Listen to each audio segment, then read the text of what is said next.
Welcome to this channel. Today we are going to talk about the book titled as The Courage to be Disliked. This book by Ichiro Kashimi and Fumite Koga is an enlightening exploration of the ideas of Alfred Adler, a prominent psychologist often mentioned alongside Freud and Jung. Through a conversational approach between a philosopher and a young man, the book delves into how we can achieve true happiness by freeing ourselves from the need for external validation. Central to the book is the concept that our experiences do not control us. Rather, it is the meanings we ascribe to those experiences that shape our lives.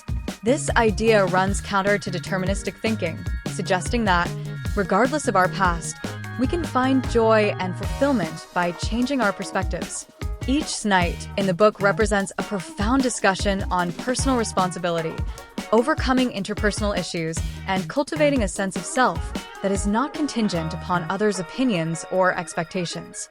With principles rooted in teleology, the notion that we are driven by goals rather than past traumas, Adler's psychology, as presented here, encourages readers to find courage in being true to themselves, even at the cost of being disliked.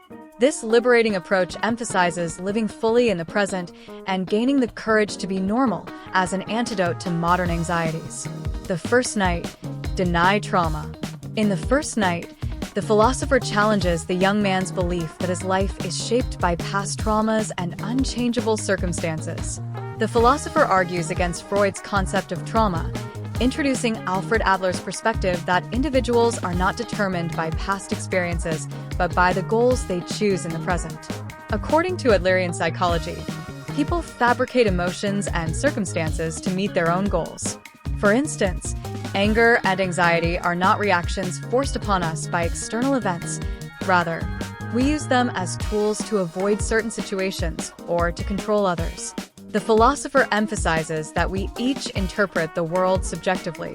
The same event might appear differently to two people based on their perspectives, suggesting that how we experience life is heavily influenced by our personal biases and intentions.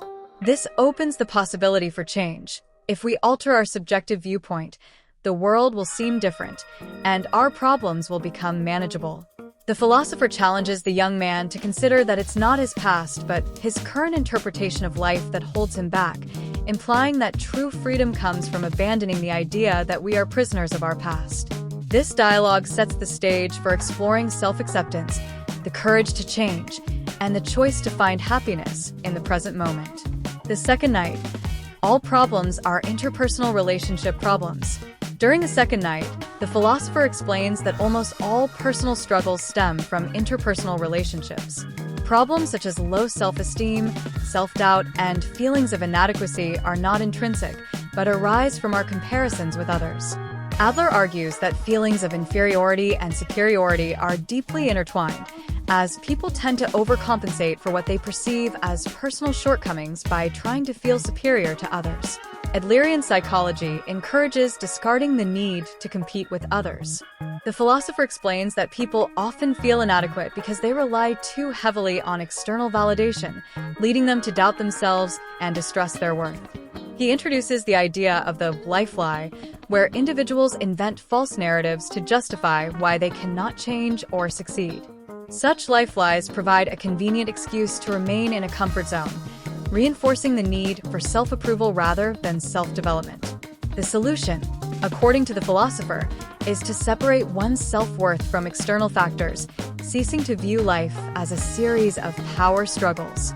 Instead of measuring ourselves by other standards, we should develop the courage to accept ourselves and live in harmony with those around us. This chapter encourages a shift from a dependency on others' opinions to an understanding that all interpersonal conflicts stem from our internal struggles. The third night, discard other people's tasks. The third night introduces the concept of separating tasks, a principle that asserts the importance of recognizing what responsibilities truly belong to us. The philosopher explains that many of our anxieties stem from taking on tasks that belong to others, such as the need for recognition or approval. By focusing on our own tasks, we free ourselves from the burden of trying to control others or living according to their expectations. Adler's task separations is about identifying what responsibilities are truly ours and letting go of those that aren't. By doing this, we alleviate the pressure of fulfilling other people's expectations, which allows us to interact authentically and without manipulation. The philosopher teaches the young man that true freedom comes when we stop living to meet others' expectations and instead live according to our own principles and values. This lesson challenges the young man's desire for validation and helps him understand that the only tasks we truly own are those within our control, like how we choose to respond to situations or take action on our goals. The conversation highlights that trying to gain approval or meet others' standards limits personal growth and restricts freedom. Instead, discarding others' tasks leads to a liberated life, unshackled by social pressures. The fourth night, where the center of the world is. In the fourth night, the philosopher introduces the concept of community feeling, which is essential to overcoming self-centeredness and finding a true sense of belonging. According to Adlerian psychology, the root of most interpersonal issues is the mistaken belief that one is the center of the world. When individuals see themselves in this way, they fall into patterns of thinking that revolve around their own desires, fears, and expectations, creating a gap between themselves and others. The philosopher explains that rather than seeking approval, people should focus on contributing to society in meaningful ways. Adler suggests that to achieve a fulfilling life, one must develop social interest or the inclination to help and cooperate with others. This shift in focus from self to community dissolves feelings of isolation and builds genuine connections. When people stop pursuing validation from others, they're free to engage fully in the present, enjoying life as it unfolds. Adler's approach counters the idea of praise and reprimand, which, he argues, create a hierarchy that fuels competition and insecurity. The philosopher advises instead to adopt an encouragement approach, where people are valued for their contributions, regardless of their successes or failures. The philosopher's lesson here is to exist in the present moment and cultivate an awareness of belonging to a broader community. He suggests that happiness arises from contributing and connecting rather than achieving individual status or rewards. By shifting the focus from self-centered desires to community-centered actions, people can find satisfaction, rootedness, and a true sense of purpose. This concept encourages the young man to recognize the value of others and dismantles his previous, narrow worldview, showing that by helping others, one ultimately helps oneself. The fifth night, to live in earnest in the here and now. In the fifth and final night, the philosopher focuses on the importance of living fully in the present, which he describes as living like you're dancing. Unlike pursuing a distant goal, dancing requires people to be fully present, finding joy in each step rather than aiming for a final destination. Adlerian psychology encourages living moment to moment, embracing each experience rather than being consumed by anxiety over the future or regret over the past.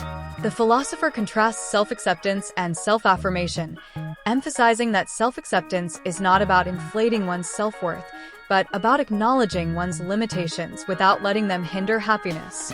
The young man learns that self-acceptance is about embracing one's present circumstances and engaging with life as it is, rather than longing for ideal conditions.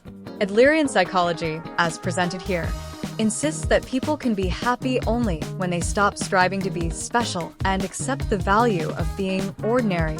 This is where true courage lies, not in becoming extraordinary, but in embracing normalcy without insecurity or shame. The philosopher concludes by discussing how living in the present empowers individuals to connect meaningfully with the world around them. He encourages the young man to focus on contributing to society and building relationships instead of pursuing isolated ambitions.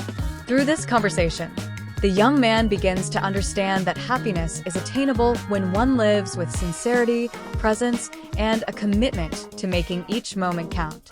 In the end, this book concludes with a powerful message.